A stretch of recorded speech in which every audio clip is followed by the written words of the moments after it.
Imaginez ceci. Vous entrez dans n'importe quel lieu et presque par magie, cette personne qui semblait auparavant indifférente à votre existence, soudain regarde dans votre direction. Ce n'est pas un regard vague, pas un coup d'œil distrait. Non, c'est un regard de curiosité, un regard d'intérêt sincère, presque comme si une lumière invisible s'était allumée au-dessus de vous. Vous le sentez? Vous sentez ce changement subtil dans l'atmosphère, une vibration différente, une ouverture qui n'existait pas quelques secondes auparavant. Ce champ de force invisible qui vous séparait d'elle semble soudain s'être dissipé. Et si je vous disais que ce n'est pas par magie?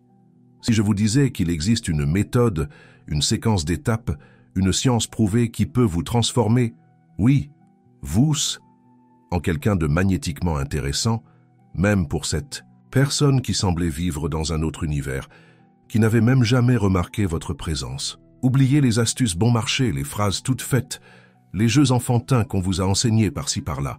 Cela ne fonctionne pas, c'est superficiel, cela ne crée pas de connexion réelle.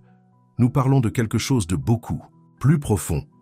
Nous parlons d'une transformation interne, une métamorphose qui commence à l'intérieur, dans votre essence, et qui se reflète inévitablement à l'extérieur.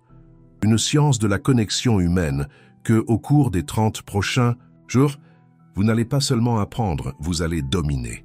Préparez-vous. Préparez-vous à découvrir comment aborder de la bonne manière, non pas pour impressionner, car impressionner est facile et passager, mais pour vous connecter. Vous connecter réellement, d'âme à âme. C'est la clé, c'est le tournant. Mais avant de plonger tête baissée dans les techniques, les stratégies, les secrets qui vont révolutionner votre façon d'interagir avec le monde, vous aurez besoin d'alliés dans ce voyage. Vous n'êtes pas seul là-dedans, mais vous avez besoin des bons outils. Pensez à eux comme vos compagnons de bataille, vos guides dans cette aventure de découverte de soi et de transformation. Premièrement, préparez votre journal d'interaction. Qu'est-ce que c'est? Cela peut être un simple cahier de ceux à couverture rigide ou une application de notes sur votre téléphone portable. La forme n'a pas d'importance, la fonction, oui. Ce journal sera votre confident, votre laboratoire personnel. Vous y enregistrerez vos insights, vos observations, vos progrès, vos difficultés, chaque petite victoire. C'est votre carte au trésor, personnelle, montrant d'où vous venez et où vous allez. Deuxièmement, ayez à portée de main le miroir de l'auto-analyse. Et oui, je parle littéralement d'un miroir. Ou, si vous préférez, la caméra de votre téléphone portable. Pourquoi? Parce que vous devez vous voir, vous devez vous observer. Vous enregistrez en train de parler, de gesticuler, de pratiquer les techniques que nous allons apprendre. Observez votre langage corporel, votre posture, vos expressions faciales. Le miroir ne ment pas, mon ami. Il sera votre feedback le plus honnête et souvent le plus difficile à affronter. Mais il est fondamental. Troisièmement, cultivez la carte de l'empathie. Ce n'est pas un objet physique, mais un exercice mental constant, une compétence que nous allons développer ensemble. C'est la capacité de se mettre genuinement à la place de l'autre, d'essayer de sentir ce que l'autre sent, de voir le monde à travers ses yeux. L'empathie est le pont qui relie deux âmes. Sans elle, il n'y a pas de connexion véritable. Et, bien sûr, comme dans tout voyage d'apprentissage profond, vous aurez besoin de quelques lectures fondamentales. Je ne parle pas de manuels de séduction bon marché. Je parle de livres sérieux sur la communication humaine, sur la psychologie sociale de base, sur les principes universels de l'interaction humaine. Ils serviront de guide conceptuel, la base théorique qui soutiendra votre pratique. Je vous en indiquerai quelques-uns en chemin. Ne vous inquiétez pas, mais la quête de la connaissance, celle-là doit venir de vous. Notre univers éducatif, ce voyage que nous commençons maintenant, se base sur 3 règles simples, 3 piliers, qui, si vous les suivez à la lettre, garantiront votre succès. Règle numéro 1. Chaque activité, chaque exercice, chaque défi proposé dans ce voyage de 30 jours est une marche indispensable sur votre échelle de transformation. Complétez-la avec une attention totale, avec une dédicace absolue, avant même de penser à passer à la suivante. Ne sautez pas les étapes. Rien ne sert de courir. Il faut partir à point, et la perfection que nous recherchons est celle de votre authenticité magnétique. Règle numéro 2. Le feedback le plus précieux, le plus crucial, le plus transformateur ne viendra pas de moi, ni de personne d'autre. Il viendra de votre auto-observation honnête, brutalement honnête, enregistrée méticuleusement, dans votre journal d'interaction. Soyez votre propre critique, votre propre mentor. Apprenez à vous analyser sans jugement, mais avec clarté. Et règle numéro 3, peut-être la plus importante de toutes, la vulnérabilité ici n'est pas une faiblesse. Répétez avec moi, la vulnérabilité n'est pas une faiblesse. La vulnérabilité est le courage d'être authentique, de vous montrer tel que vous êtes réellement, avec vos qualités et vos imperfections. C'est le fondement de la connexion réelle, de celle qui donne la chair de poule et touche l'âme. Si vous n'êtes pas prêt à être vulnérable, à vous ouvrir vraiment, alors vous pouvez vous arrêter ici.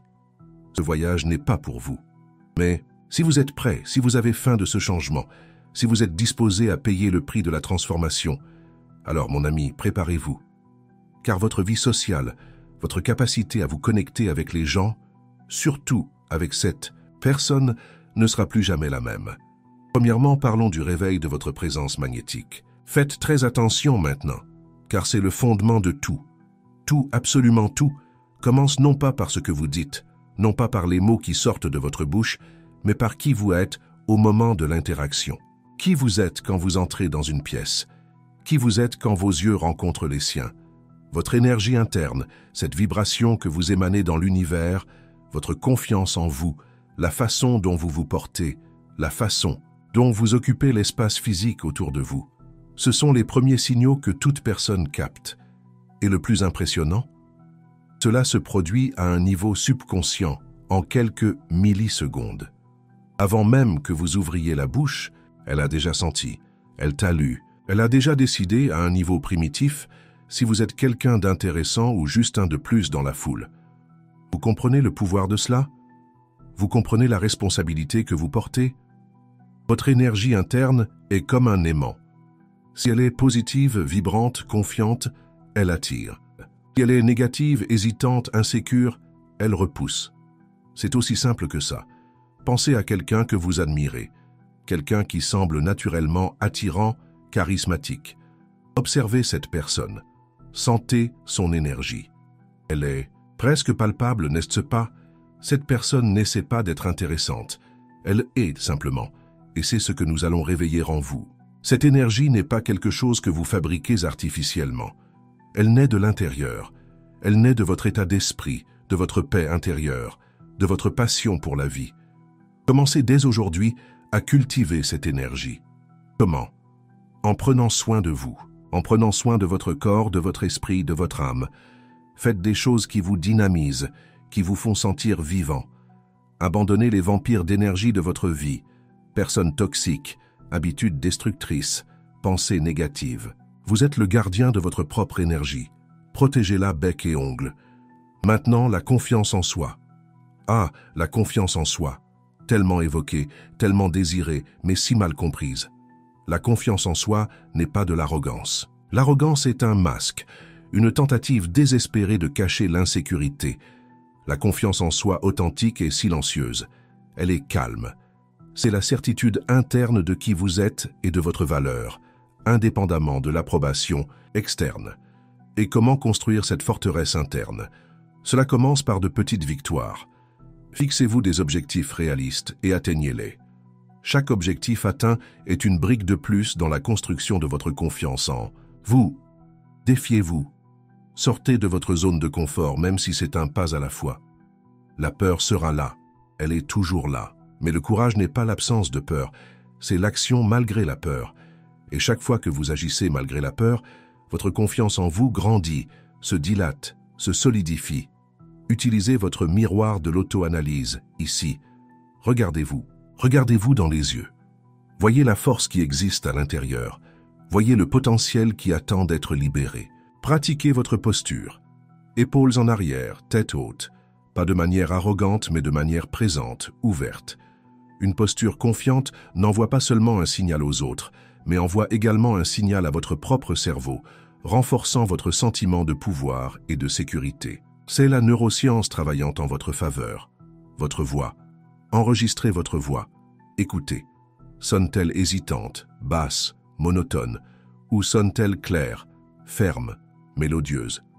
La voix est un outil puissant de connexion. Apprenez à l'utiliser avec intention. Projetez votre voix, variez le ton, utilisez des pauses stratégiques. Votre voix peut transmettre confiance, enthousiasme, empathie, ou le contraire. Le choix vous appartient. Et la façon dont vous occupez l'espace. Avez-vous déjà réfléchi à cela? Les personnes confiantes ne se recroquevillent dans les coins. Elles ne s'excusent pas d'exister. Elles occupent l'espace de manière naturelle, expansive, pas de manière invasive, comprenez bien la différence, mais de manière présente. Leurs gestes sont ouverts, fluides. Leur langage corporel invite à l'approche, ne crée pas de barrière. Observez comment vous vous asseyez, comment vous marchez, comment vous gesticulez. Utilisez le miroir de l'auto-analyse ou enregistrez-vous dans des situations sociales, discrètement bien sûr s'il y a d'autres personnes. Vous serez surpris de ce que vous découvrirez. Souvent, notre langage corporel sabote nos intentions, sans que nous nous en rendions compte. Mains dans les poches, bras croisés, regard bas, ce sont tous des signes de fermeture, d'insécurité. Commencez à pratiquer un langage corporel plus ouvert, plus invitant. Maintenez le contact visuel. Pas un contact visuel intimidant, mais un contact visuel qui dit « je vous vois, je suis présent, je suis intéressé ». Le contact visuel est l'une des formes les plus puissantes de créer une connexion instantanée. Mais il doit être comme il faut. Soutenez le regard pendant quelques secondes, détournez doucement et reconnectez. C'est une danse subtile, mais fondamentale. Tout cela, l'énergie, la confiance en soi, l'occupation de l'espace, tout cela se résume à une chose, votre état d'esprit, votre mentalité, la façon dont vous pensez à vous-même, aux autres, au monde. Si vous croyez au fond que vous n'êtes pas intéressant, que vous n'êtes pas digne d'attention, que vous n'avez rien à offrir, devine quoi? C'est exactement ce que vous allez projeter. Et c'est exactement ce que les gens vont percevoir.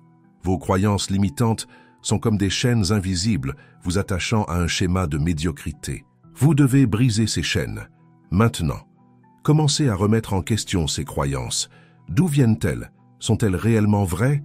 Ou sont-elles juste des histoires que vous vous êtes racontées si longtemps que vous avez fini par y croire? Remplacez ces croyances limitantes par des croyances renforçantes. Je suis intéressant. J'ai de la valeur. Je suis capable de créer des connexions sincères. Répétez ces affirmations chaque jour, avec conviction, avec émotion. Visualisez-vous étant cette personne magnétique, confiante, connectée. Ressentez l'émotion de cette visualisation comme si c'était déjà une réalité. Ce n'est pas de la pensée magique, c'est reprogrammer votre subconscient. C'est aligner vos pensées, vos émotions et vos actions dans la direction de votre objectif. Le premier pas, le réveil de votre présence magnétique, est le plus crucial. C'est le fondement sur lequel nous construirons tout le reste. Consacrez-y à du temps. Plongez en profondeur dans votre auto-analyse. Utilisez votre journal d'interaction pour enregistrer vos perceptions sur votre énergie, votre confiance, votre langage corporel. Notez les moments où vous vous êtes senti le plus présent, le plus magnétique, et les moments où vous vous êtes senti le contraire. Qu'est-ce qui était différent? Qu'est-ce que vous pouvez en apprendre? Soyez brutalement honnête avec vous-même. Rappelez-vous la règle numéro 2. Le feedback le plus précieux vient de votre auto-observation. Et rappelez-vous la règle. Numéro 3. La vulnérabilité de se regarder dans le miroir et d'admettre ses défauts est le premier pas vers la transformation. N'ayez pas peur de vous sentir inconfortable. L'inconfort est un signe de croissance. Embrassez-le. C'est dans cet espace d'inconfort que la magie opère. C'est ici que l'ancien vous commence à laisser place au nouveau vous. Un vous plus authentique, plus puissant, plus magnétiquement intéressant. Et cela, mon ami, n'est que le début. Nous ne sommes qu'à la première marche de ce voyage de 30 jours. Mais quelle première marche puissante, hein? Vous sentez l'énergie changer rien qu'en y pensant? Je la sens. Et je sais que vous aussi. Avant de passer au pilier suivant de votre transformation, je veux vous demander une chose. Si vous sentez que ce contenu a déjà commencé à te parler, si une étincelle d'espoir et de détermination s'est allumée à l'intérieur, alors, montrez-le-moi. Laissez un j'aime sur cette vidéo. C'est un signal pour moi que nous sommes sur la bonne voie, que ce message vous parvient. Et plus important encore, commentez ci-dessous. Quel a été le plus grand insight que vous avez eu jusqu'à présent? Sur votre propre présence. Qu'allez-vous commencer à changer aujourd'hui même? Partager vos réflexions non seulement vous aide à assimiler l'apprentissage, mais inspire également d'autres hommes, qui sont dans le même voyage. Et bien sûr, si vous ne l'avez pas encore fait, pour l'amour de Dieu, abonnez-vous à la chaîne et activez la cloche, car ce qui se profile à l'horizon dans les prochains jours sera encore plus intense, encore plus transformateur. Vous ne voudrez pas manquer une seule seconde de cette révolution personnelle. Faites-le maintenant. Laissez le j'aime, commentez, abonnez-vous. C'est un petit geste qui fait une grande différence. Et c'est un engagement que vous prenez envers vous-même d'aller jusqu'au bout. Très bien, tu as pris une grande respiration. Vous avez digéré cette première étape? Excellent. Car maintenant, nous passons au deuxième pilier fondamental de votre nouvelle identité magnétique. Nous avons déjà établi que votre présence, votre énergie, votre confiance sont la base. Mais pour construire des connexions réelles, profondes, de celles qui marquent, vous avez besoin de plus. Vous devez maîtriser l'art de l'observation et de l'écoute empathique. Cela semble simple, n'est-ce pas? Observer et écouter. Tout le monde fait ça, non? Faux. La plupart des gens regardent, mais ne voient pas. Entendent, mais n'écoutent pas. Ils sont tellement enfermés dans leur propre tête, dans leur propre discours interne, dans leurs propres besoins, qu'ils perdent complètement ce qui se passe à l'extérieur. Et c'est là que les connexions meurent avant même de naître. L'art de l'observation commence par une décision consciente, sortir de sa propre tête et se concentrer genuinement sur l'autre. Quand vous parlez avec quelqu'un, surtout avec cette personne qui vous intéresse, où est votre attention? Est-elle sur ce que vous allez dire ensuite? Vous inquiétez-vous si vous plaisez, si vous êtes assez intéressant? Si c'est le cas, vous avez déjà perdu. La véritable observation est un état de présence pleine. C'est être là, à 100% avec l'autre. C'est noter les détails. La façon dont ses yeux brillent quand elle parle de quelque chose qu'elle aime. La petite ride de préoccupation qui apparaît sur son front quand elle aborde un sujet délicat. La façon dont elle joue avec ses cheveux quand elle est nerveuse ou pensive. Ce sont ces petits signes, ces micro-expressions, ce langage corporel subtil qui vous raconte la véritable histoire. Bien plus que les mots ne le feraient jamais. Les mots peuvent mentir, peuvent dissimuler. Le corps, non. Le corps est un livre ouvert, si vous savez lire. Et comment apprendre à lire ce livre? Pratique. Attention délibérée. Commencez à observer les gens autour de vous dans votre quotidien. Au travail, au café, dans les transports en commun. Sans jugement. Observez simplement. Observez comment ils interagissent, comment ils bougent, comment ils s'expriment. Essayez de deviner ce qu'ils ressentent, ce qu'ils pensent. C'est un exercice fascinant qui aiguisera vos sens et vous rendra beaucoup plus perceptif.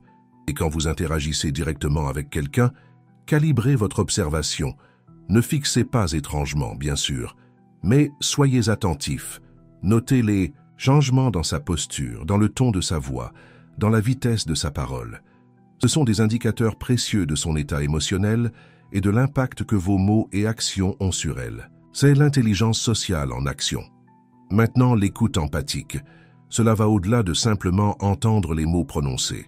L'écoute empathique, c'est écouter avec le cœur.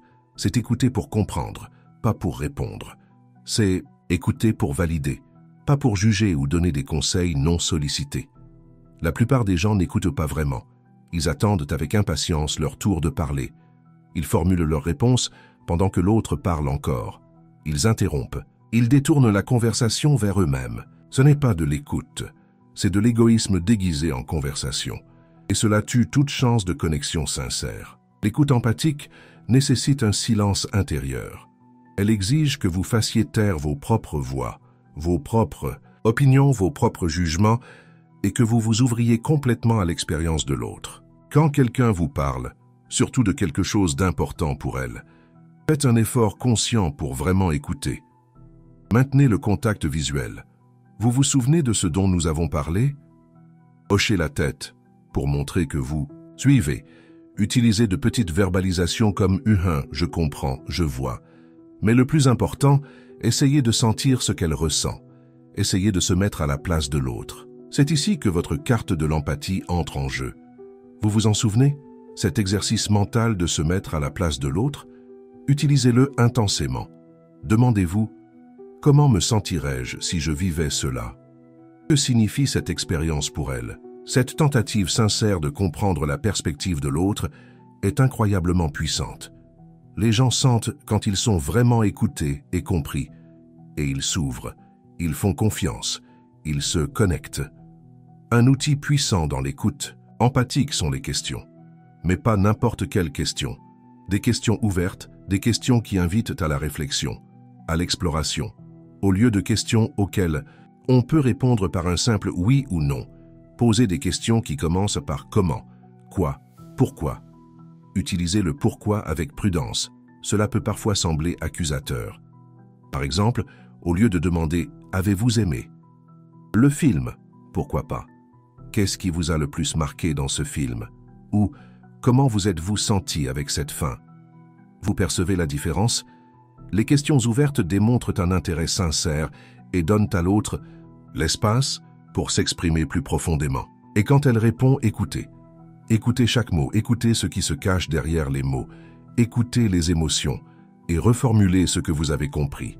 Donc, si j'ai bien compris, vous vous sentez ou il semble que cela ait été très important pour vous parce que cela montre que vous n'avez pas seulement écouté, mais que vous avez traité et compris.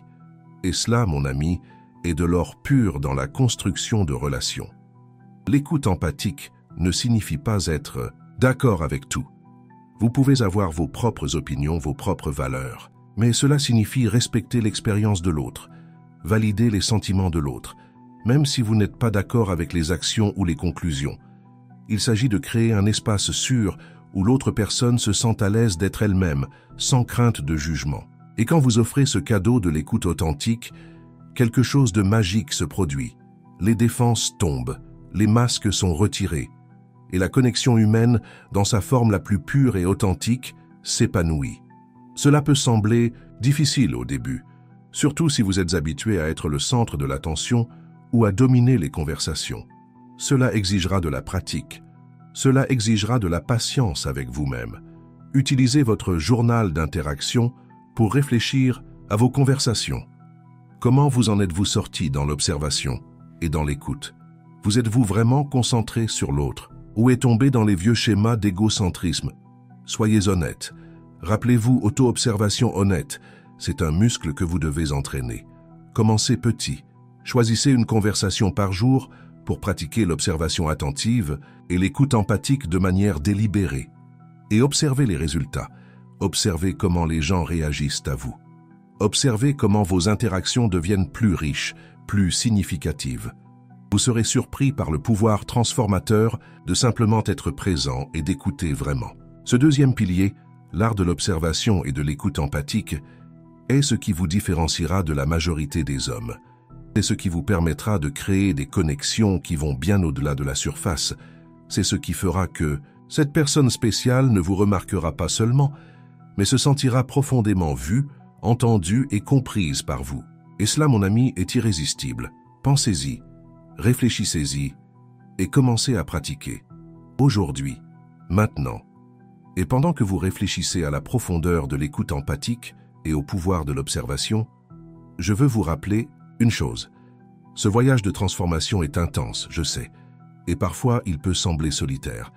Mais vous n'êtes pas seul. Des milliers d'hommes comme vous recherchent cette même évolution, cette même maîtrise des connexions humaines. Et cette chaîne est notre point de rencontre, notre communauté. C'est pourquoi je vous demande une fois de plus, si ce contenu résonne en vous, si vous êtes sentir l'appel à devenir un homme plus conscient, plus connecté, plus magnétique, alors démontrez votre soutien. Cliquez sur le bouton « J'aime », laissez un autre commentaire. Peut-être partager une expérience où vous avez essayé de pratiquer l'écoute empathique et ce qui s'est passé, ou une question qui a surgi. Votre participation active enrichit cette communauté et me donne du carburant pour continuer à vous apporter le meilleur contenu. Et si, par un caprice du destin, vous n'êtes pas encore abonné, c'est votre chance. Abonnez-vous et activez la cloche pour ne pas manquer les prochaines étapes cruciales de notre voyage. Croyez-moi, ce qui est à venir vous mènera à des niveaux de connexion que vous n'auriez jamais imaginé possibles. Maintenant que vous avez commencé à réveiller votre présence magnétique et à maîtriser l'art de l'observation et de l'écoute empathique, nous sommes prêts pour le troisième pilier. Et celui-ci concerne votre expression, sur la façon dont vous communiquez, pas seulement avec des mots, mais avec tout votre être. Plongeons dans la communication qui connecte, la danse des mots et du silence. Parce que, mon ami, la communication efficace n'est pas un monologue, c'est une danse, un échange, un flux d'énergie entre deux personnes. Et vous devez apprendre les pas de cette danse si vous voulez charmer et connecter vraiment. Beaucoup d'hommes pensent qu'être un bon communicateur, c'est parler beaucoup, utiliser des mots difficiles, raconter des blagues tout le temps. Absurdité. Cela peut impressionner certains pendant un temps, mais crée rarement une connexion sincère. La véritable communication magnétique va bien au-delà des mots que vous choisissez. Elle réside dans votre ton de voix, dans le rythme de votre parole, dans les pauses stratégiques que vous utilisez. Vous vous souvenez que nous avons parlé de la voix en discutant de la confiance en soi. Maintenant, approfondissons cela. Votre ton de voix peut transmettre chaleur, enthousiasme, sérieux, amusement. Tout dépend de votre intention et de votre capacité à moduler votre voix. Une voix monotone, sans variation, est ennuyeuse. Elle déconnecte l'auditeur. Entraînez-vous à varier votre ton, votre vitesse, votre volume. Utilisez le miroir de l'auto-analyse ou l'enregistreur du téléphone portable pour vous entendre. Enregistrez-vous en racontant une histoire, en expliquant un concept. Écoutez critiquement. Où pouvez-vous vous améliorer? Où votre voix peut-elle être plus expressive, plus engageante? Et les pauses. Les pauses. Elles sont l'ingrédient secret de la communication percutante. Une pause au bon moment peut créer du suspense. Laissez le temps à l'autre d'absorber ce que vous avez dit, souligner un point important, ou même transmettre confiance et contrôle. N'ayez pas peur du silence. Le silence peut être incroyablement puissant. Les gens qui parlent sans arrêt, remplissant chaque milliseconde de mots, transmettent souvent nervosité, insécurité. Apprenez à embrasser le silence. Utilisez-le à votre avantage. Une pause avant de révéler quelque chose d'important. Une pause après avoir posé une question profonde. Expérimentez. Vous verrez comment cela change la dynamique de la conversation. Maintenant, parlons du contenu de votre communication. Ce que vous dites. Et ici, l'un des outils les plus puissants à votre disposition est le storytelling personnel. Racontez des histoires. Nous, les êtres humains, sommes programmés pour nous connecter à travers des histoires. Depuis l'ère des cavernes, nous racontons des histoires pour transmettre savoir, valeur, émotion. Une bonne histoire capte l'attention, évoque des émotions, crée de l'empathie.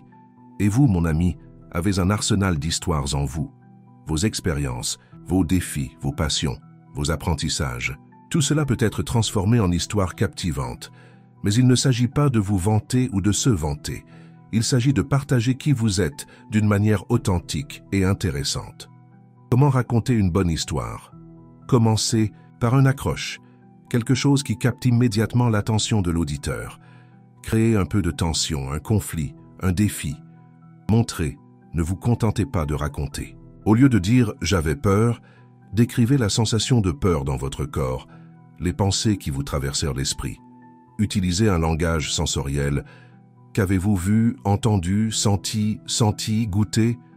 Et le plus important, quel est le message de votre histoire? Quelle émotion voulez-vous transmettre? Une bonne histoire a un but, même si ce n'est que de divertir ou de créer un moment de connexion. Pensez à vos histoires. Quelles sont celles qui révèlent quelque chose d'intéressant sur vous, sur vos valeurs, sur votre parcours? Entraînez-vous à les raconter. Affinez-les. Utilisez votre journal d'interaction pour noter des idées d'histoire et pour réfléchir à la façon dont elles ont été reçues lorsque vous les avez racontées. Et cela nous amène à un point crucial dans la communication qui connecte. La vulnérabilité stratégique. Vous vous souvenez de la règle numéro 3? La vulnérabilité n'est pas une faiblesse, c'est du courage. Et dans la communication, la vulnérabilité est ce qui permet à l'autre personne de voir votre vrai moi. C'est ce qui fait tomber les barrières et crée un espace pour l'intimité émotionnelle. Mais attention, j'ai dit vulnérabilité stratégique. Il ne s'agit pas de déverser ses problèmes et ses insécurités sur l'autre personne dès la première rencontre. Ce serait inapproprié et probablement effrayant. La vulnérabilité stratégique consiste à partager vos sentiments, vos expériences, vos pensées d'une manière authentique et appropriée au niveau d'intimité de la relation. Il s'agit d'être réel, pas parfait. Par exemple, au lieu d'essayer de paraître toujours fort et inébranlable, vous pouvez admettre que vous vous êtes senti nerveux avant une présentation importante, ou partager un apprentissage que vous avez tiré d'une erreur que vous avez commise, ou parler d'une de vos passions qui n'est peut-être pas cool ou mainstream. Ces moments d'ouverture sincère créent des ponts.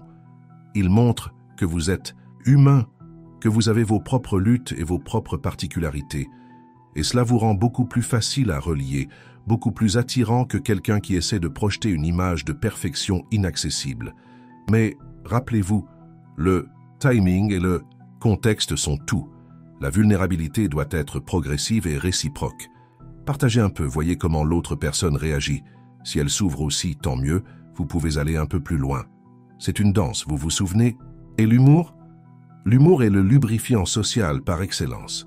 Rire ensemble est l'un des moyens les plus rapides et efficaces de créer une connexion et de dissiper la tension. Mais, tout comme la vulnérabilité, l'humour doit être utilisé intelligemment. Le type d'humour qui fonctionne le mieux pour créer une connexion est l'humour léger, autodérision, rire de soi pas des autres, observationnel. Évitez les blagues offensantes, le sarcasme excessif ou l'humour qui déprécie les autres. Cela peut arracher quelques rires, mais ne construit généralement pas le type de connexion que nous recherchons. Apprenez à trouver l'humour dans les situations du quotidien. Ne vous prenez pas trop au sérieux, soyez prêt à rire de vous-même, un sourire sincère, un rire partagé. Ce sont des moments précieux qui renforcent les liens entre les gens. Maintenant, tout aussi important que de savoir quoi faire est de savoir ce qu'il ne faut pas faire. Il existe des erreurs courantes dans la communication qui peuvent saboter complètement vos efforts de connexion. La première, et peut-être la plus courante, est le monologue. Parler sans arrêt de soi, de ses problèmes, de ses réalisations, sans laisser de place à l'autre pour parler. C'est mortel. Rappelez-vous l'écoute empathique. La conversation est une relation à double sens. Une autre erreur est d'interrompre constamment. Laissez la personne finir de parler avant de sauter avec ses commentaires. Interrompre est irrespectueux et montre que vous n'écoutez pas vraiment. Juger ou critiquer ouvertement les opinions ou les sentiments de l'autre est également un non majeur. Même si vous n'êtes pas d'accord, faites-le avec respect et empathie. Essayez de comprendre son point de vue avant d'imposer le vôtre. Et enfin, évitez d'être excessivement négatif ou plaintif. Personne n'aime être près de quelqu'un qui ne voit que le mauvais côté des choses. Bien sûr, nous avons tous de mauvais jours et avons besoin de nous épancher de temps en temps. Mais si la négativité est votre mode de communication par défaut, vous éloignerez les gens. C'est ici que vos lectures fondamentales sur la communication et la psychologie sociale deviennent encore plus précieuses. Des livres sur la communication non violente, sur l'intelligence émotionnelle, sur l'art de la conversation. Ils vous donneront des insights profonds et des outils pratiques pour améliorer vos compétences. Ne voyez pas cela comme une étude ennuyeuse.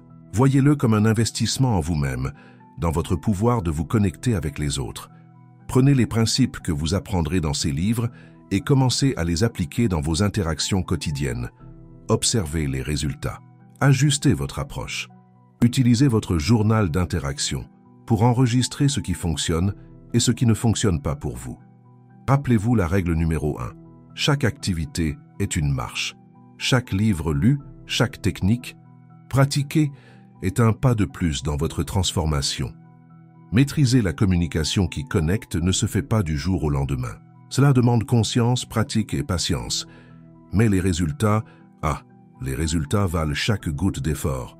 Quand vous apprenez à communiquer de manière authentique, empathique et engageante, vous ne devenez pas seulement plus intéressant pour les autres. Vous devenez un catalyseur de bonnes conversations, de relations significatives. Vous devenez quelqu'un avec qui les gens veulent être, avec qui ils se sentent bien, avec qui ils se sentent vivants. Et cette personne spéciale, elle ne vous remarquera pas seulement. Elle sera attirée par votre capacité à vous connecter à un niveau plus profond. Elle verra en vous non seulement un joli visage ou un gars sympa, mais un partenaire de conversation, stimulant, un confident potentiel, quelqu'un avec qui elle peut être elle-même. Et cela, mon ami, est le type d'attraction qui dure, le type d'attraction qui compte vraiment. Continuez à pratiquer, continuez à apprendre, continuez à grandir. Vous êtes sur la bonne voie. Et en parlant de sur la bonne voie, nous avançons courageusement dans ce voyage de 30 jours. Nous avons déjà couvert 3 piliers essentiels, la présence magnétique, l'écoute empathique et la communication qui connecte. Sentez-vous la transformation se produire? J'espère que oui, car ce que je partage ici ne sont pas seulement des théories, ce sont des outils testés et prouvés qui peuvent changer radicalement la façon dont vous vous reliez au monde. Et pour que je puisse continuer à vous apporter ce niveau de contenu, pour que je puisse continuer à vous guider dans ce voyage, j'ai besoin de votre feedback, de votre engagement. Donc, si vous ne l'avez pas encore fait, c'est le moment. Montrez votre force en cliquant sur le j'aime. Laissez un commentaire ci-dessous pour me dire quel aspect de la communication vous trouvez le plus difficile et lequel vous êtes le plus impatient de développer. Et bien sûr, si vous voulez avoir accès aux prochains secrets de la connexion magnétique, abonnez-vous à la chaîne et activez les notifications. Ne restez pas en dehors de cette révolution. Rejoignez notre communauté d'hommes qui choisissent d'être plus, de se connecter plus, de vivre plus. Nous arrivons maintenant au 4e et dernier pilier de notre voyage de transformation, non moins important. En fait, c'est le moment où tout ce que nous avons appris jusqu'à présent se rejoint, se concrétise. C'est le moment de l'action. Parlons de l'initiative magnétique, abordée avec but et authenticité. Car, mon ami, il ne sert à rien d'avoir une présence incroyable, d'être un auditeur empathique et un communicateur engageant si vous n'avez pas le courage de faire le premier pas. Si vous restez paralysé par la peur du rejet, attendant que les choses se produisent par magie. La magie, comme nous l'avons déjà dit, c'est vous qui la faites. La peur du rejet. Ah, ce fantôme qui hante tant d'hommes, qui les empêche d'approcher, cette personne intéressante, d'engager cette conversation qui pourrait tout changer. Affrontons ce peur de front. D'où vient-elle? La plupart du temps, elle vient de notre ego, de la peur de paraître ridicule, d'être inadéquat, de ne pas être assez bon.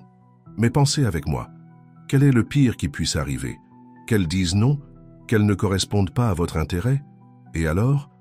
Cela en dit plus sur elle, sur son moment, sur ses préférences, que sur vous et votre valeur. Le rejet ne vous définit pas. Le rejet ne diminue pas qui vous êtes, à moins que vous ne le permettiez. Considérez le rejet comme un feedback, comme une information. Ce n'était peut-être pas la bonne personne, le bon moment, la bonne approche. Apprenez de cela et allez de l'avant. Chaque non vous rapproche du oui qui compte vraiment. Et rappelez-vous, la douleur du rejet est temporaire. Le regret de ne pas avoir essayé peut durer toute une vie. Lequel préférez-vous? Alors, comment surmonter cette peur?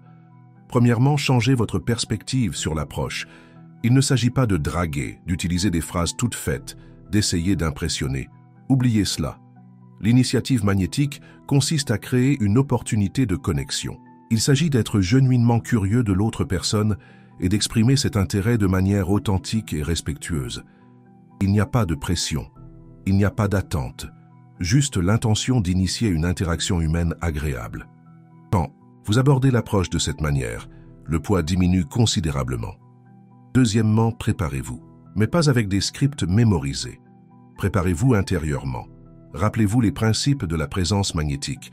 Entrez dans le bon état d'esprit, confiant, positif, ouvert.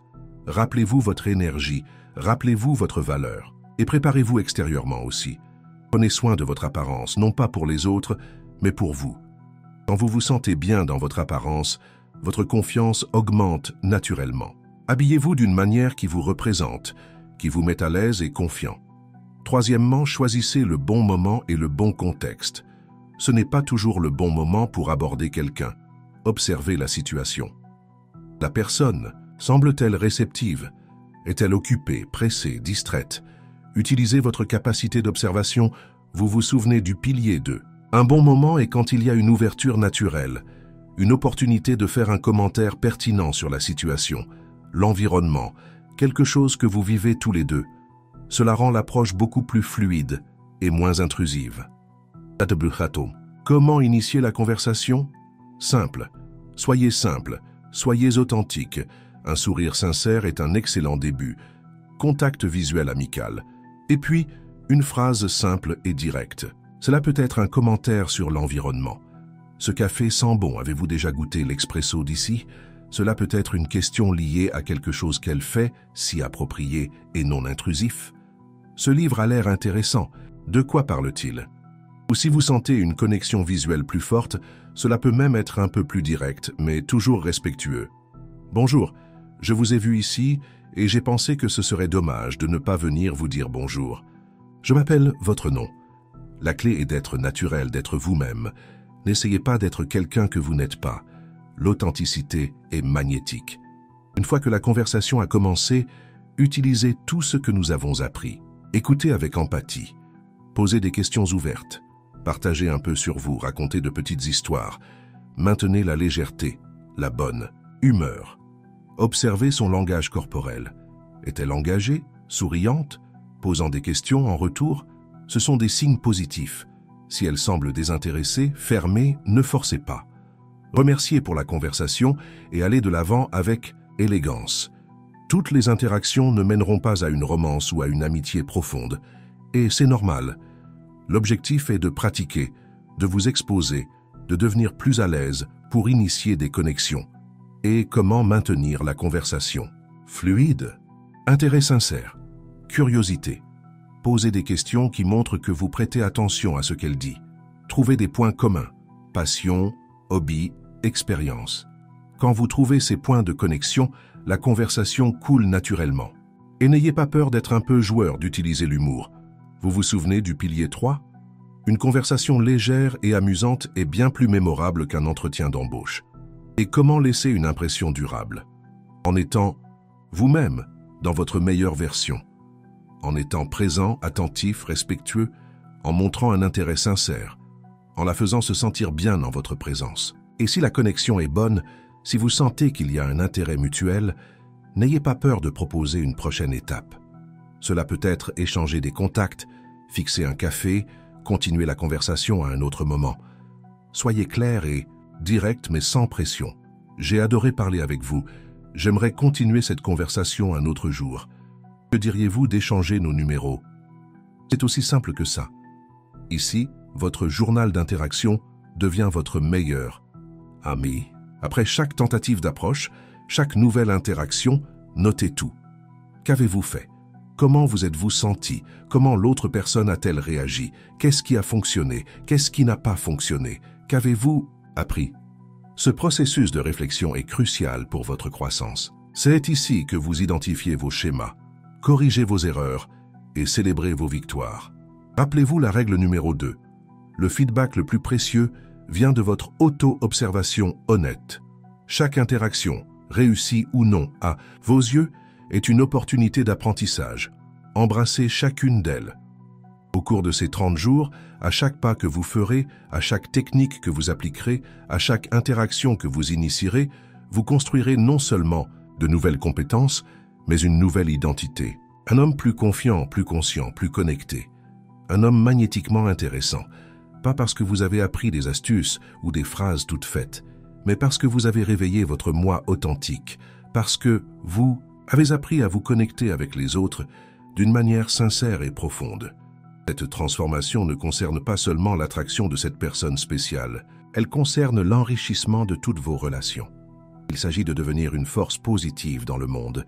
Il s'agit de vivre une vie plus pleine, plus significative. C'est la promesse, c'est la méthode, c'est la science de la connexion. Et maintenant, mon ami, elle est entre vos mains. Qu'allez-vous en faire?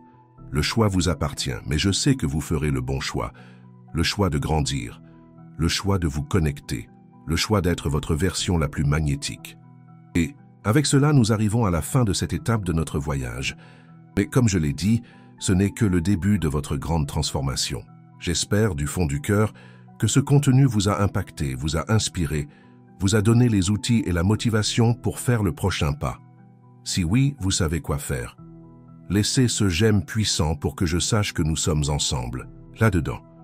Commentez ci-dessous quel a été votre plus grand apprentissage au cours de ces 4 piliers et quelle sera votre première action concrète pour mettre tout cela en pratique. Votre voix est importante pour moi et pour toute notre communauté. Et si vous ne faites pas encore partie de notre bataillon d'hommes en évolution, abonnez-vous maintenant et activez la cloche. Car le voyage continue et j'ai beaucoup plus à partager avec vous. Rappelez-vous, Vous avez le pouvoir de devenir magnétiquement intéressant. Pas par hasard, pas par chance, mais par choix, par effort, par authenticité. Allez-y, brillez, connectez-vous et transformez votre vie, une interaction à la fois. Je crois en vous. Maintenant, croyez en vous-même. À la prochaine. Et que votre voyage soit extraordinaire.